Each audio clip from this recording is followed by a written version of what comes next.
നമസ്കാരം, ഞാൻ Sandhya Raghukumar. Chemmanur international jewellers Kaumudi ഹെഡ്ലൈൻസിലേക്ക് സ്വാഗതം. Presented by Baba easy English. സ്ത്രീക്ക് കളിക്കാം. ശ്രീശാന്തിന്റെ വിലക്ക് നീക്കി ഹൈക്കോടതി. സ്ത്രീക്കെതിരായ ആരോപണങ്ങൾ ശരിയല്ലെന്നും ഒത്തുകളി കേസ് നേരത്തെ തള്ളിയതിനാൽ BCCI വിലക്ക് നിലനിൽക്കില്ലെന്നും നിരീക്ഷണം.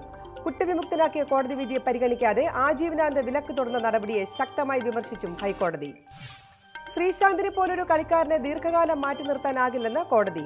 ഉത്തരവാദിത്തം നിറവേറ്റുന്നതിൽ BCCIക്ക് ഗുരുതരമായ വീഴ്ച സംഭവിച്ചതായും നിരീക്ഷണം.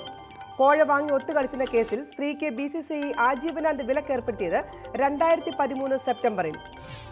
കേസിൽ ജിജു ജനാർദ്ദനന്റെ കുറ്റസമ്മതമൊഴിയോ ഫോൺ സംഭാഷണങ്ങളോ വിശ്വാസത്തിലെടുക്കാനാകില്ലെന്ന് കോടതി.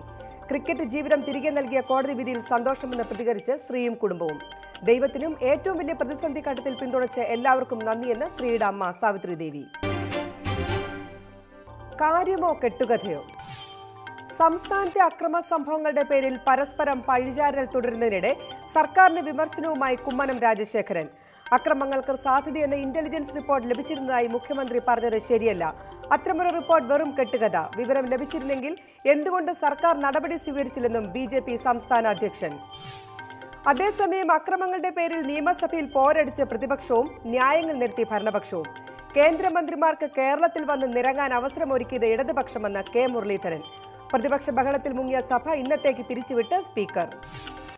സർക്കാർ അധികാരമേറ്റതിനു ശേഷം സംസ്ഥാനത്തുണ്ടായത് 18 രാഷ്ട്രീയ കൊലപാതകങ്ങളെന്നും അതിൽ 17ഉം CPM-ഉം BJP-യും തമ്മിലെന്നും മുരളീധരൻ. അതേസമയം കേരളത്തിൽ പശുവിന്റെ പേരിൽ അക്രമങ്ങൾ നടക്കുന്നില്ലെന്ന് മുഖ്യമന്ത്രി. അത് സംഭവിക്കാത്തത് മലയാളികൾക്ക് മതനിരപേക്ഷതാ ബോധമുള്ളതിനാലെന്നും പിണറായി. ജന്മനാട്ടിൽ മദനി. പ്രവർത്തകരുടെ ആവേശ വരവേൽപ്പ് ഏറ്റുവാങ്ങി അബ്ദുൽ നാസർ മദനി അൻവാർശേരിയിൽ.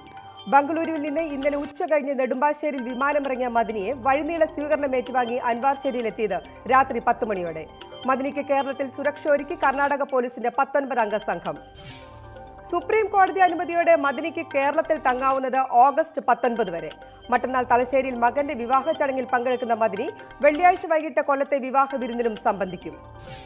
കേരളത്തിലെ സുരക്ഷാ ചുമതലകൾക്കായി കർണാടക പോലീസിന് മദനി നൽകിയത് 1.18 ലക്ഷം രൂപ. 15 ലക്ഷത്തോളം രൂപ നൽകണമെന്ന നിർദ്ദേശം കർണാടകം ഉപേക്ഷിച്ചത് സുപ്രീം കോടതിയുടെ രൂക്ഷ വിമർശനത്തിന് ശേഷം. കോടതിക്കും മനുഷ്യാവകാശ പ്രവർത്തകർക്കും അഭിഭാഷകർക്കും നന്ദി പറഞ്ഞ മദനി. ജാമ്യം തേടി വീണ്ടും. നടിയെ ആക്രമിച്ച കേസിൽ ദിലീപിനെതിരെ പോലീസ് കുറ്റപത്രം സമർപ്പിക്കാൻ ഒരുങ്ങവേ ജാമ്യാപേക്ഷയുമായി നടൻ മറ്റന്നാൾ വീണ്ടും ഹൈക്കോടതിയെ സമീപിച്ചേക്കും.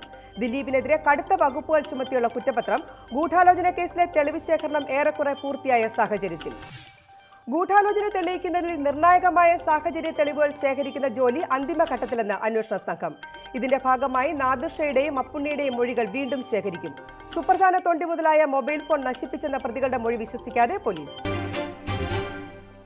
മുനകൂർപ്പിച്ച് ജെയ്റ്റ്ലി. അക്രമ രാഷ്ട്രീയ വിഷയത്തിൽ ഇടത് സർക്കാരിനെയും CPM-നെയും പ്രതിക്കൂട്ടിലാക്കി കേന്ദ്രമന്ത്രി അരുൺ ജെയ്റ്റ്ലി. തലസ്ഥാനത്ത് RSS പ്രവർത്തകനെ കൊലപ്പെടുത്തിയത് ആസൂത്രിതമായി. പാർട്ടി ഓഫീസുകൾ ആക്രമിക്കുന്നത് പോലീസ് നോക്കി നിൽക്കുന്നു. ക്രമസമാധാനം ഉറപ്പുവരുത്താനുള്ള രാഷ്ട്രീയ ഇച്ഛാശക്തി സംസ്ഥാന സർക്കാർ കാണിക്കണമെന്നും പ്രതിരോധ മന്ത്രി. കേരളത്തിൽ അക്രമം അഴിച്ചുവിടുന്നവർ തന്നെ സ്വയം ഇരകളാണെന്ന വാദം നിർത്തുന്നു. അക്രമങ്ങളിൽ ഇരകളായ LDF പ്രവർത്തകരെ സന്ദർശിക്കുന്നതിനും തടസ്സമില്ല. സർക്കാരും CPM-ഉം നടത്തുന്ന സമാധാന ശ്രമങ്ങളുമായി BJP സഹകരിക്കുമെന്നും Jaitley. Chemmanur international jewellers Kaumudi headlines സമാപിക്കുന്നു. Presented by Baba easy English. അടുത്ത ഹെഡ്ലൈൻസ് 5:30. നമസ്കാരം.